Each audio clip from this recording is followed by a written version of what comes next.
ঘরে পাবদা মাছ আসলে মনে হয় যে একটু সর্ষে পাবদা যদি করা যায়, তো তার সঙ্গে যদি একটুখানি পোস্ত ফেলা যায়, তো ওই জন্যই বাজার থেকে বর যে নিয়ে এসছে বরমশাই পাবদা মাছ। পাবদা মাছগুলি খুবই টাটকা ছিল, একদম টাটকা টাটকা মাছ। সাইজে হালকা একটু ছোট হলেও বেশ মোটামুটি ভালোই ছিল। তো এটাকে সর্ষে পাবদা করব, তার সঙ্গে একটুখানি পোস্ত দেবো আর একটু লঙ্কা আর একটু আদা একটু টমেটো সব দিয়ে পেস্ট করব। আর নুন হলুদ মাখিয়ে নিলাম মাছটাকে।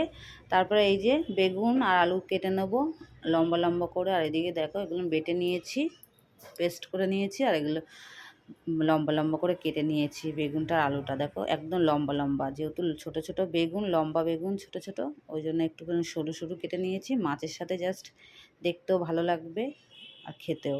তো এখানে তেলটা দিয়ে এই যে কড়াই গরম করে তেল দিয়ে একদম মাছ ভাজা বসিয়ে দিয়েছি। মাছটা একদম ভাজা ভাজা করে নিয়েছি, যেহেতু মাছটা একটু নরম, তা একটু নরম নরম মাছ হয়। তো টাটকা মাছ আর এই মাছগুলো একটু নরমই হয়, তো ওই জন্য ভালো করে ভেজে নেওয়ার পর এখানে একটু নুন হলুদ দিয়ে কড়া করে মানে একটু বেগুনটা ভেজে নেবো আগে। একটু লাল লাল করে ভেজে নেবো, যাতে বেগুনটা মানে ভেঙে না যায়। দেখো লাল লাল করে একটু ভেজে নিয়েছি, আগে তুলে নিয়েছি। তারপরে ওই তেলেই আমি দিয়ে দিলাম একটুখানি কালো জিরে ফোড়ন। কালো জিরে ফোড়নটা দেওয়ার পরে এই যে 4 পিস আলুর মতন, তো এই 4 পিস আলুটা 4 পিস আলুটা আমি ভেজে নেবো একটু হলুদ আর নুন দিয়ে। হলুদ নুন দিয়ে আমি বেশি ভাজি সব কিছু, যাতে জিনিসটা খেতেও ভালো লাগে আর ভাজাটাও সুন্দর হয়। একটু লাল লাল ভাজা হয়ে গেলে যে পেস্ট করে রেখেছি টমেটো, আদা, কাঁচা লঙ্কা, সর্ষে পোস্ত, সাদা সর্ষে দিয়েছি। সাদা সর্ষের টেস্টটা কিন্তু একটু আলাদাই হয়, তো দিয়েছি, খেতেও বেশ ভালো লাগে। তো দিয়ে এর মধ্যে একটু জিরের গুঁড়ো দিয়ে দিলাম, একটু নুন হলুদ দিয়েছি, দিয়ে একটু ভালো করে কষিয়ে নেব। তেল ছেড়ে যাবে একদম ভালোভাবে, তারপরে আমি এটাকে জল দেব। তো দেখো এইভাবেই কষাতে আছি। তো এইভাবে কষাতে কষাতেই দেখো তেলটা ছেড়ে দিয়েছে, একদম ফুটছে, ফুটতে ফুটতে কত সুন্দর দেখো তেল ছাড়িয়ে গেছে। আর এইভাবেই কষাতে থাকবো। আর কালারটাও দেখছো কত সুন্দর এসছে, এইভাবে কষাতে কষাতেই শুকনো হয়ে আসবে। তো এরকম রান্না করে খেতে কিন্তু খুবই দারুণ লাগে, আমার খুবই ভালো লাগে। আর সত্যি বলতে পাবদা মাছটা যদি এইভাবেই রান্না হয় তবে এইভাবেই ভালো লাগে।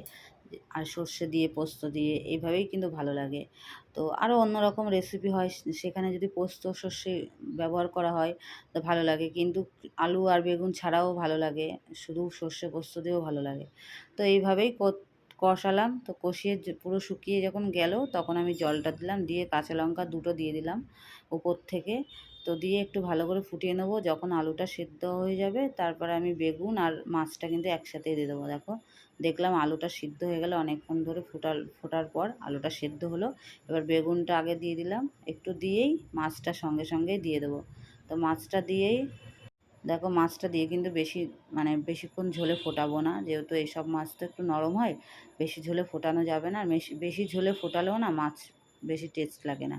তো দেখো 4টে টমেটো চিড়ে মানে লম্বা করে কেটে রেখেছিলাম, সেই লম্বা করে কাটাটা দিয়ে দিয়েছি একবারে। মাছ, বেগুন, টমেটো একবারে দিয়ে এই সামান্য একটু ফোটাবো, একটু ফুটিয়েই এটাকে নামিয়ে দেবো। দেখো একটু ফুটে গেছে, এই যে এবার এটাকে নামিয়ে দেবো, একদম কমপ্লিট হয়ে গেছে। আর খেতে কিন্তু খুব টেস্ট হয়েছে। আমি কিন্তু একটু চিনিও দিয়ে দিয়েছিলাম নামানোর আগে।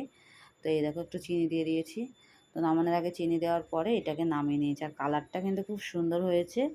আর সর্ষে পোস্ত করতে গেলে এরকম হলুদ হলুদ কালার হেব্বি লাগে। তো নামানোর পরে আমি একটু সর্ষের তেল ওপর থেকে দিয়ে দিলাম। দেখো ওপর থেকে সর্ষের তেলটা দিলে না খাওয়ার সময় বেশ টেস্ট লাগে, মানে গন্ধটা সর্ষের তেলের আসে, বেশ ভালো লাগে। তো বন্ধুরা, রেসিপিটা কেমন লাগলো তোমরা অবশ্যই জানাবে। ভালো লাগলে তোমরাও খাবে, ট্রাই করো, অবশ্যই ভালো লাগবে। টাটা।